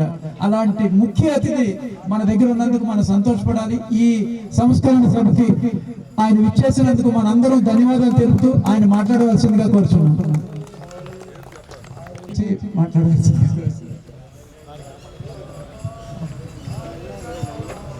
అందరికీ నమస్కారం అండి. కృషి, దీక్ష, పట్టుదల, నీతి, నిజాయితీ, క్రమశిక్షణ ఉంటే మనిషి సాధించలేనిది లేదు అని నిరూపించిన ఏకైక వ్యక్తి ఎవరంటే మన రామోజీరావు. సామాన్యమైన రైతు కుటుంబంలో కృష్ణా జిల్లాలో పెద్దపాటుపూడిలో జన్మించిన ఆయన ఉద్యోగం చేసి కొద్ది రోజులు మాత్రమే చేసి ఉద్యోగం కాదు నేను చేయాల్సిన చాలా పనులు ఉన్నాయి, సమాజానికి పనికొచ్చే పనులు చేయాలి అన్నట్టుగా అనుకొని వ్యాపార రంగంలో దిగటం, పత్రికలు పెట్టడం, డిస్ట్రిబ్యూటింగ్ కంపెనీలు పెట్టడం, అలాగే సినిమా స్టూడియోస్ కట్టడం, ఇవన్నీ కూడా చేశారు ఒకదాని తర్వాత. ఆయన అప్పట్లో కాంగ్రెస్ ప్రభుత్వం ఉండి 3 నెలలకోసారి 6 నెలలకోసారి ముఖ్యమంత్రిని మార్చుకున్న సమయంలో ఈ పద్ధతికి మార్పు రావాలి, సరైన వ్యక్తిని తీసుకురావాలి అనుకొని అందుకు తగ్గ వ్యక్తి ఎవరా అని రకరకాలుగా ఆలోచన చూసినప్పుడు ఆయనకి ఎన్టీ రామారావు గారు ఆయన్ని ఉత్తేజపరిచి ఆయన్ని రాజకీయ రంగానికి వచ్చేటట్టుగా చేసి ఆయన ప్రజల దగ్గరికి వెళ్ళినప్పుడు ప్రతిరోజు కూడా ఏ ఊర్లో వెళ్తున్నారో అక్కడ సమస్యలు, ఆ జిల్లా సమస్యలు, ఆ గ్రామ సమస్యలు, అక్కడున్న దగ్గరలో ఉన్న మరి టౌన్ సమస్యలు అన్నీ కూడా ఇక్కడి నుంచి అందించేవారు మ్యాటర్ రోజు కూడా. ఆయన దాని మీద అనర్గళంగా మాట్లాడేసాము ఎన్టీ రామారావు గారు. ఆ ఊళ్ళని అడిగితే మా గురించి, మా ఊరు సమస్యల గురించి ఈయన అప్పుడే తెలుసుకున్నారంటే రాబోయే రోజు నేను గొప్ప నాయకుడు అవుతాడని అనుకుంటున్నాను. అలా ఎలక్షన్ దగ్గరికి వచ్చే వరకు కూడా ఆయన ప్రజల్లోనే తిరుగుతూ ఉంటే ఇందిరాగాంధీ గారు రోజు రోజుకి కూడా ఈయనకి ప్రజాదరణ పెరిగిపోతుంది, ఇది ఎలాగ ఉంచితే మనకి డిపాజిట్లు కూడా రాని పరిస్థితి వస్తుందని చెప్పి సడన్ గా ఎలక్షన్స్ ప్రీపోన్ చేసి అనౌన్స్ చేశారు. అప్పుడు ఎక్కడో ఈయన శ్రీకాకుళంలోనే ఎక్కడో ఉన్నారు. రామోజీరావు తెలుసు ఇలాంటిది జరుగుద్దని ఆయన ముందు నుంచే హోంవర్క్ చేసి ఉంచారు. రామారావు గారు వచ్చిన తర్వాత ఎవరిని ఎమ్మెల్యేలు చేయాలి, ఎవరిని చేయాలి అని రకరకాలుగా ఆలోచిస్తుంటే రామోజీరావు గారు వచ్చి నేను మొత్తం హోంవర్క్ చేశానండి, ప్రతి కాన్స్టిట్యున్సీ నుంచి విద్యావంతుల్ని, నీతివంతుల్ని, నిజాయితీ పనుల్ని, క్రమశిక్షణతో ఉండే వాళ్ళని నేను 1, 2, 3 అని చెప్పి ప్రతి కాన్స్టిట్యున్సీకి ఇచ్చానని చెప్పి ఒక హోంవర్క్ చేసిన బుక్ ఇచ్చాను. అది చూడగానే ఆయన చూసి మీరే చెప్పండి ఎంత అద్భుతంగా చేస్తారు, ముగ్గురిని కూడా మంచి వాళ్ళని సెలెక్ట్ చేశారు, ఎవరైతే బాగుంటుందో మీరు పెట్టండి, లేదు మీరే పెట్టండి సార్ మీరు అంటే ఆయన టిక్కులు పెట్టుకుంటూ వెళ్తే అదే ఫైనల్ స్టేజ్ అయిపోయింది. ఎలక్షన్ అంతా అయిపోయింది, అద్భుతంగా గెలిచారు. గెలిచిన తర్వాత ప్రమాణ స్వీకారం కూడా అయింది. ఆ రోజున రామోజీరావు గారు రామారావు గారి దగ్గరికి వెళ్ళి నేను ఏదైతే సాధించాలనుకున్నది సాధించగలిగాను, ఇక నుంచి రేపటి నుంచి మీ దగ్గరికి నేను రాను, నాకేం అవసరం లేదు, రాజకీయంగా నాకు అది చేయండి ఇది చేయండి అని నేను అడగను, లేకపోతే వాళ్ళకి ట్రాన్స్ఫర్ చేయండి వీళ్ళకి అపాయింట్మెంట్ ఇవ్వడం అని చెప్పి నేను అడగను. మీరు చేసే పనిలో నీతి నిజాయితీ లేకపోయినా, తప్పు చేసినా నా పేపర్లో విమర్శిస్తాను ఖచ్చితంగా, అది అని చెప్పి ఆయన చెప్పి వెళ్ళారు. ఏ రోజున కూడా ఆయన ఏ ముఖ్యమంత్రి చంద్రబాబు నాయుడు గారు కానీ ఈయన కానీ ఎవరు అయినా సరే నాకు ఇది కావాలి, మా సంస్థకి ఇది కావాలని చెప్పి ఎప్పుడు అడగాలి. అలాగే మరి ఎన్ని వ్యాపార సంస్థలు చేశారు, ముఖ్యంగా ఈనాడు పేపర్ నేను పక్కన పెడితే మార్గదర్శి ఎంత గొప్ప ఇన్స్టిట్యూషన్. వాళ్ళ స్టేట్ బ్యాంక్ లాంటి బ్యాంకులే దివాళా తీసే పరిస్థితి వస్తున్న ఈ రోజుల్లో ఇన్ని సంవత్సరాలుగా ఒక్క చిన్న పార్ట్ కూడా లేకుండా మార్గదర్శి నడపడం అనేది చిన్న విషయం కాదు. అందులో డిపాజిట్ చేసుకునే వాళ్ళందరూ కూడా హాయిగా నెల నెల ఇంట్రెస్ట్ వస్తూ వాళ్ళ పెట్టుబడి కూడా అక్కడ చక్కగా ఉండేటట్టు చూసుకున్నారు. దాన్ని ఇబ్బంది పెట్టాలని గత ప్రభుత్వం ఎంత ప్రయత్నాలు చేసిందో చెప్పారు. వాళ్ళ ఎంప్లాయీస్ దగ్గర చూసి వాళ్ళందరూ చూస్తే నేను కూడా గర్వపడుతున్నాను. గత ప్రభుత్వ వాళ్ళు పేపర్ మీద వాళ్ళే రాసి ఈ తప్పులు చేశారు, ఈ తప్పులు చేశారు, ఈ తప్పులు చేశారు అని చెప్పి వాళ్ళు రాసి ఇచ్చినట్టుగా లెటర్ కూడా టైప్ చేసి తీసుకొచ్చి మీరు సంతకాలు పెట్టండి అన్నారు. ఆయన అందరూ చదివి సత్య సంతకం పెట్టండి, మీరు ఏం చేసినా సరే సంతకం పెట్టండి. ఆయన ఎప్పుడూ ఇలాంటి పని చేయలేదు, మమ్మల్ని ఎప్పుడూ ఇబ్బంది పెట్టలేదు, ఏ కస్టమర్ని కూడా ఇబ్బంది పెట్టలేదు అంటే అని చెప్పి వాళ్ళందరూ కూడా నిలబడ్డారు. కాబట్టే మార్గదర్శి నిలబడగలిగింది. ఎన్ని రకాల ఇబ్బందులు పెట్టారు మనకు చూసి. ఈ విధంగా జరుగుతున్నప్పుడు మళ్ళీ రాష్ట్రంలో ఈ ప్రభుత్వం బాగాలేదు, అభివృద్ధి సాధించడం లేదు, కేవలం రౌడీజమే పెరిగిపోయింది, ఈ ప్రభుత్వం మారాలి అని కోరుకున్నారు. ఇందాక ఎవరో పెద్దలు చెప్పినట్టుగా 2 సంవత్సరాల ముందు నుంచి ప్రతిరోజు ఈటీవీలో 10 నిమిషాల పాటు ఈనాడు పేపర్లో ముఖ్యమైన మెయిన్ హెడ్డింగ్స్ పెట్టి విమర్శిస్తూ కూడా మొత్తం అని చేశారు. చేసిన తర్వాత కోరుకున్నారు ఆయన, నేను ఇది ఈ ప్రభుత్వం మారే అనుకుంటే బతికొండాలి. అప్పటికే అనారోగ్యం వచ్చేసింది, హాస్పిటల్ వచ్చేసి ఇంటిలోనే హాస్పిటల్ పెట్టుకొని చేస్తున్నారు. ఆ క్షణం చూడాలి, ఈ గత ప్రభుత్వం మారటం నేను చూడాలి, చూసి చచ్చిపోవాలి అనుకున్నారు. ఇందాక ఎవరో చెప్పినట్టుగా భీష్ముడు కూడా ఆయనకి అంపసై మీద ఉండి కూడా మళ్ళీ ఉత్తరాయణం ఏదో వచ్చే వరకు నేను బతికుండాలి అని చెప్పి బతికెళ్ళిన వ్యక్తి. ఈయన కూడా అలాగే. నేను అది చూసి ఆ రిజల్ట్ చూసి అది ఆ ప్రభుత్వం పడిపోయిన దాని తర్వాతే నేను సరిపోతాను అని చెప్పి అలా 10 రోజులు ఉంది, 6 రోజులు ఉంది, 3 రోజులు ఉంది, 2 రోజులు ఉంది, కొన్ని గంటల్లో రిజల్ట్ రాబోతుంది అనేది కూడా చూసి అదంతా వచ్చిన తర్వాత ఆ రోజున ఆయన పడ్డ ఆనందం ఇంత అంత. ఏదో వేరే కులాలు వేరే మతాల వాళ్ళు చేశారని కాదు నేను అనేది. ఓ సమర్థమైన ప్రభుత్వం లేనప్పుడు దాని మూలంగా ప్రజలందరూ ఎంత నష్టపడతారు, రాష్ట్రం ఎంత నష్టపోతుంది, అభివృద్ధి ఎంత నష్టపోతుంది, రాబోయే రోజులు విద్యార్థులు పరిశ్రమలు రాక జాబులు లేక వాళ్ళంతా కష్టపడతారు అనేది ఆయన కూడా బాగా ఆలోచించి అన్నీ వచ్చిన తర్వాత ఆయన సరిపోయారు. ఆయన దూరదృష్టి చూస్తే ఇంకొక 2 మాటలు చెప్తాను దానికి. మన ఎన్నో పరిశ్రమలు పెట్టారు ఆయన. ముఖ్యంగా మన తెలుగు వాళ్ళకి అందరికీ కూడా ఎక్కడికెళ్ళి ఎవరింటికి భోజనానికి వెళ్చినా పంచపక్ష పరిమాణాలన్నీ కూడా మా స్థలంలో పెట్టినా కూడా మనం ఎత్తుక్కుంటూ ఉంటాం. మామిడికాయ పచ్చడి ఎక్కడుందా? ఇప్పుడు దేశ విదేశాల్లో ఎంతో మంది ఉన్నారు తెలుగు వాళ్ళందరూ కూడా. ఆయన ఒక్కటే ఆలోచించారు. ఆంధ్రదేశంలో ఉండేవాళ్ళు లేకపోతే తెలంగాణ ఉండేవాళ్ళకైతే వాళ్ళ అమ్మమ్మలో ఎవరు ఉంటారు, వాళ్ళు పచ్చళ్ళు పంపిస్తారులే. కానీ అమెరికాలో ఉండేవాళ్ళు పచ్చళ్ళు ఎవరు చేస్తారు, అక్కడ చేయడం కుదరదు, పంపించడం కుదరదు అని అంటున్నప్పుడు అప్పుడు మరి ప్రియా పికిల్స్ అని చెప్పి పెట్టి ప్రపంచం అంతా కూడా, ప్రపంచంలో ఎక్కడెక్కడ తెలుగు వాళ్ళు ఉన్నారో వాళ్ళందరికీ కూడా పచ్చళ్ళన్నీ కూడా బ్రహ్మాండంగా చేసిన ఆరోగ్యవంతమైన పచ్చళ్ళు పంపించారంటే అది దానిలో కూడా వ్యాపారం ఉంది లేదని అన్ను. వ్యాపారం కంటే కూడా మన వాళ్ళందరూ కూడా సంతృప్తిగా భోజనం చేయాలి. ఈ మామిడికాయ పచ్చడి దేంట్లో మొట్టమొదటి కలుపుకొని తింటాం, లేకపోతే ఆగడం పెరగడం తిన్న తర్వాత మామిడికాయ పచ్చడి నంచుకుంటూ తింటాం. అవి కూడా చేశారు. అలాంటి గొప్ప వ్యక్తి అయినా నా ఉద్దేశం భారత ప్రభుత్వం ఆయనకి పద్మవిభూషణ్ ఇచ్చారు, చాలా సంతోషం. కానీ ఇన్ని రంగాల్లో నిష్ణాతులైన ఒక వ్యక్తి అలాంటి ఆయనకి భారతరత్న ఇవ్వాలని చెప్పి నేను మనస్ఫూర్తిగా కోరుకుంటున్నాను. ఇప్పటికే చాలా సంవత్సరాలుగా మనం ఎన్టీ రామారావు గారికి భారతరత్న ఇవ్వాలని కోరుకున్నాం, ఇంతవరకు రాలేదు. వీరిద్దరు కూడా ఇద్దరు ప్రముఖులు, ఇద్దరు కూడా అద్భుతమైన ప్రముఖులు, ఇద్దరు కూడా ఎంతో సాధించిన వ్యక్తులు, ఇద్దరు కూడా ప్రజాహితంగా ఎన్నో పనులు చేసిన వ్యక్తులు.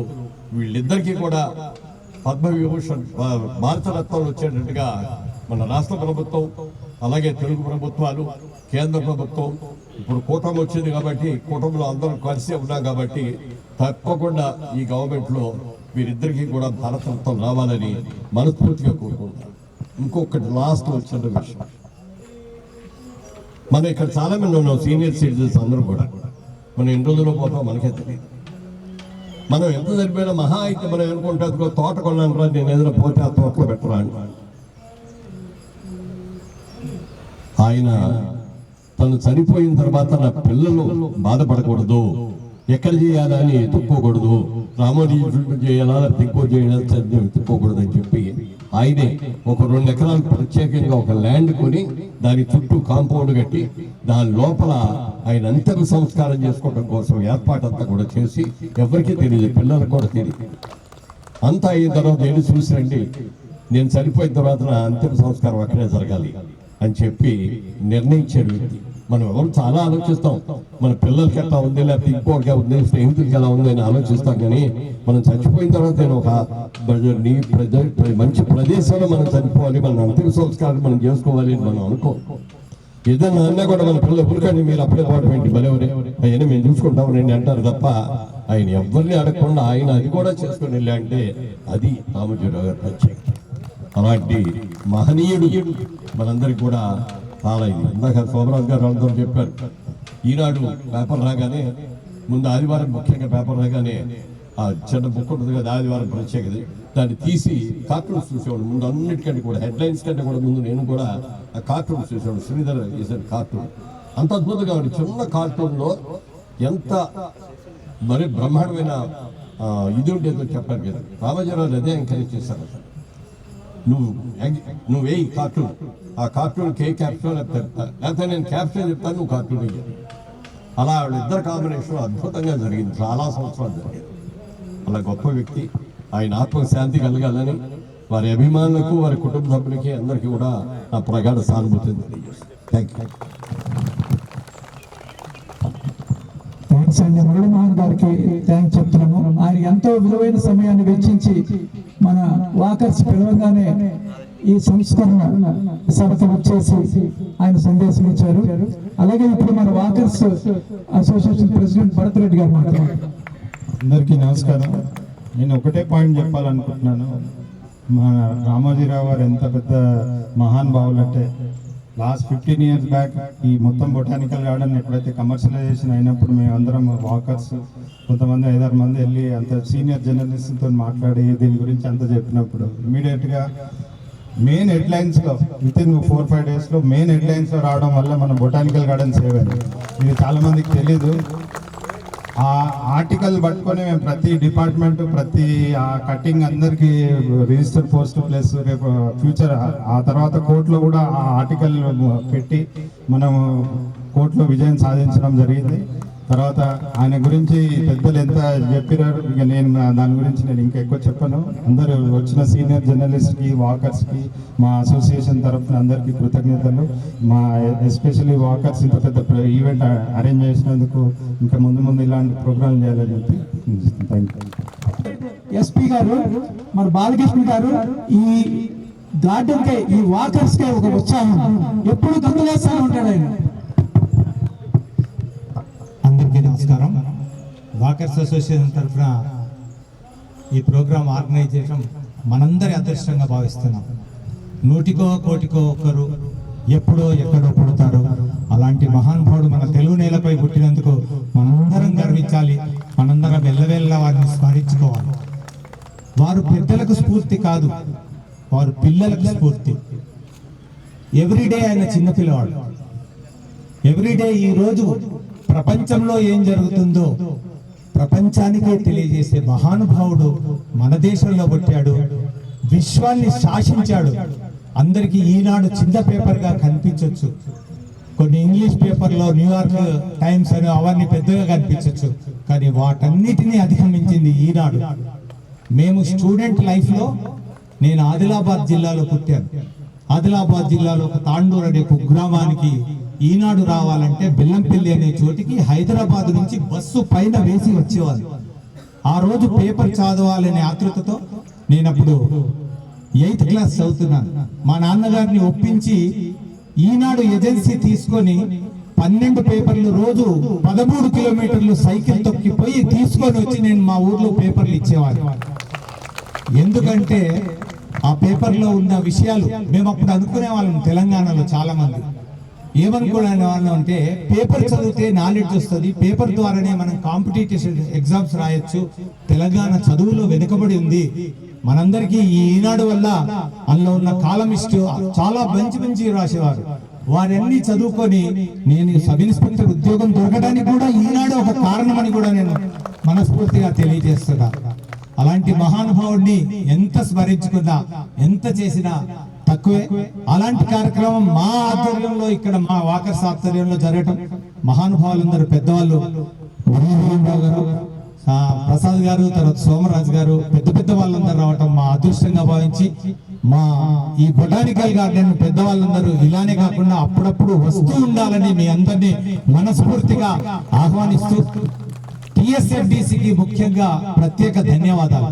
ఈ టిఎస్ఎఫ్డిసి ఎండి గారు శ్రీ చంద్రశేఖర్ రెడ్డి గారు, రంజిత్ గారు, ఐఎఫ్ఎస్ గారు, మిగతా అధికారులందరూ ఎప్పటికప్పుడు మా ప్రెసిడెంట్ గారు చెప్పారు, ఎన్నడూ అన్యాక్రాంతమయ్యే ఈ ప్రదేశాన్ని దీన్ని ప్రజల పరం చేస్తే ఈ ప్రజల పరం చేసిన దాన్ని ఇంత ఆహ్లాదకరంగా తయారు చేసేట్లు ప్రభుత్వమును ప్రభుత్వ అధికారుల తీరు ప్రశంసనీయం.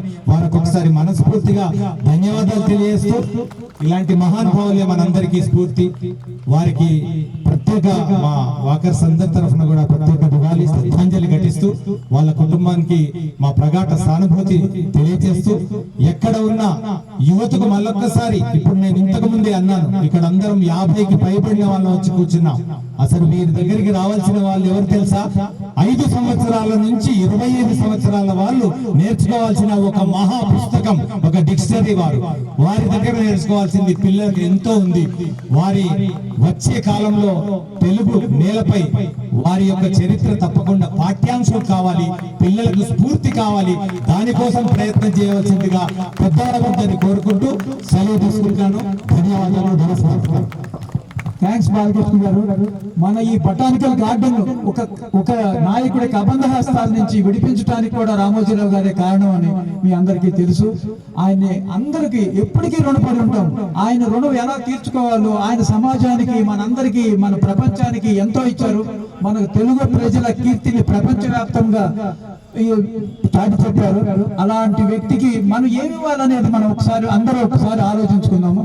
ఇప్పుడు సేవా రంగంలో కాకినాడ నుంచి మా వైడి రామారావు వచ్చారు. వారిని మాట్లాడవలసిందిగా కోరుచున్నాం.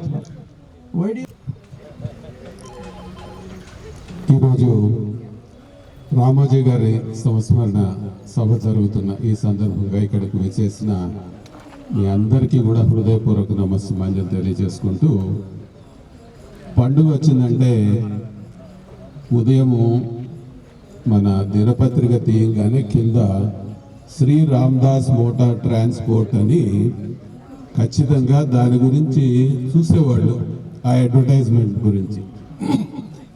ఆ యొక్క అడ్వర్టైజ్మెంట్ ఇవ్వడంతో నేను ఎస్ఆర్ఎంటీలో ట్రాన్స్పోర్ట్ మేనేజర్గా పనిచేసేవాడిని. పబ్లిక్ రిలేషన్స్, ఈ అడ్వర్టైజ్మెంట్ విభాగం కూడా నేను చూస్తూ ఉండేవాడిని. ఆ కారణంతో నాకు ఒక 45 ఏళ్ల నుంచి ఈనాడుతో సంబంధం ఏర్పడింది. వెంకట్ గారి దగ్గర నుంచి చాలామంది, మా మురళీకృష్ణ అందరితోనూ కూడా ఈనాడుతో నాకు సంబంధం ఉండి దాని యొక్క ప్రగతిని, దానిని నేను గమనిస్తూ ఉన్నాను. రామోజీరావు గారి గురించి 3 విషయాలు. ఒకటి ఏమిటంటే ఆయన తెలుగు జాతి పౌరుషానికి ప్రతీక. తెలుగు జాతి, ఆయన మీసం మెలువేయలేదు, తొడ కొట్టలేదు, కొట్టకుండానే మన పౌరుషాన్ని మొత్తం ప్రపంచానికి చూపించిన గొప్ప వ్యక్తి ఎవరంటే ఎన్టీ రామారావు గారి తర్వాత రామోజీరావు గారు. రామోజీరావు గారు ఏ సందర్భంలో మనము పౌరుషాన్ని మర్చిపోతున్నామో ఆ సందర్భంలో నాయన మన పౌరుషం ఇది అని చూపించి మనందరికీ మార్గదర్శనం చేసి నిలబెట్టినటువంటి వ్యక్తి రామోజీరావు గారు. రామోజీరావు గారు, నేను 1978లో బిజినెస్ మేనేజ్మెంట్లో పోస్ట్ గ్రాడ్యుయేషన్ చేసి ఎస్ఆర్ఎంటీలో జాయిన్ అయ్యి సంస్థలు నిర్వహించేటప్పుడు చూడడం నాకు అలవాటు.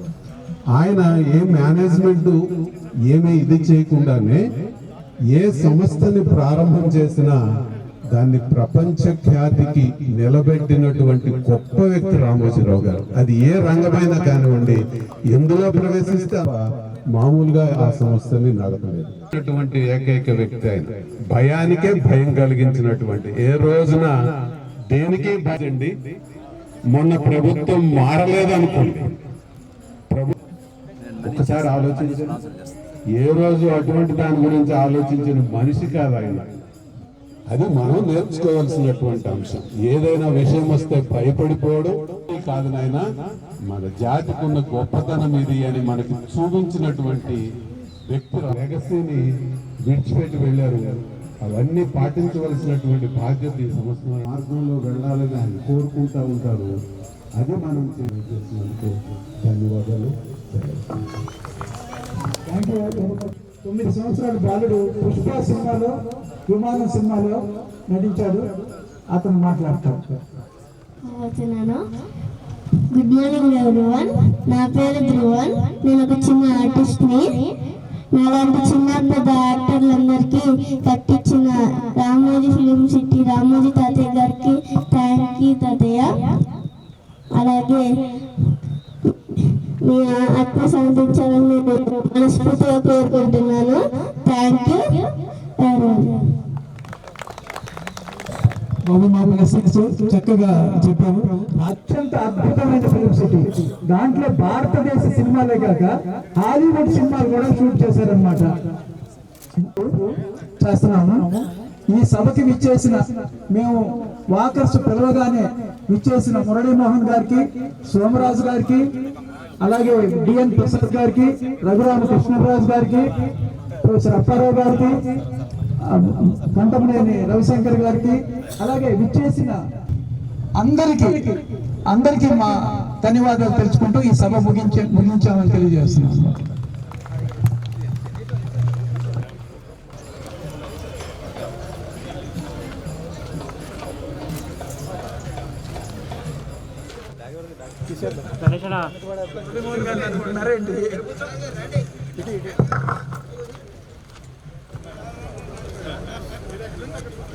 పోతావా గణేశను?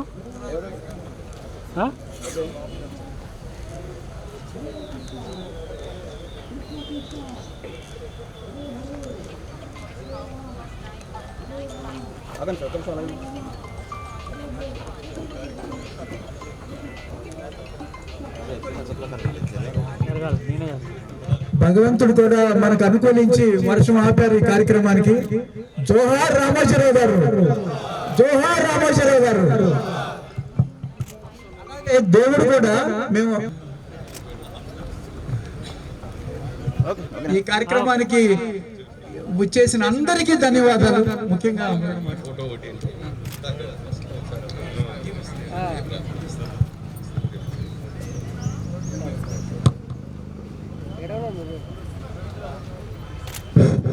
అందరూ మన వాకర్స్ అందరూ. तो हम इस्कॉन गीता लाइव गच्चीबोली सेंटर से हैं और अब हम करेंगे भगवान का हरिनाम संकीर्तन। तो आप 5 मिनट हरिनाम संकीर्तन में भाग लीजिए। वो है भगवान का नाम कीर्तन, नामस्मरणम। कलयुग में कोई बड़े बड़े तीर्थ जाकर गंगा यमुना स्नान करके या बड़ी बड़ी तपस्याओं करके भगवान की प्राप्ति नहीं होती। भगवान की प्राप्ति होती है केवल भगवान के नाम लेकर। तो अभी हमें हरिनाम कर रहे हैं, आप सब उसमें भाग लीजिए। हरे कृष्णा कृष्णा कृष्णा हरे हरे, हरे राम हरे कृष्णा कृष्ण कृष्ण हरे राम राम हरे हरे, हरे कृष्णा हरे कृष्णा।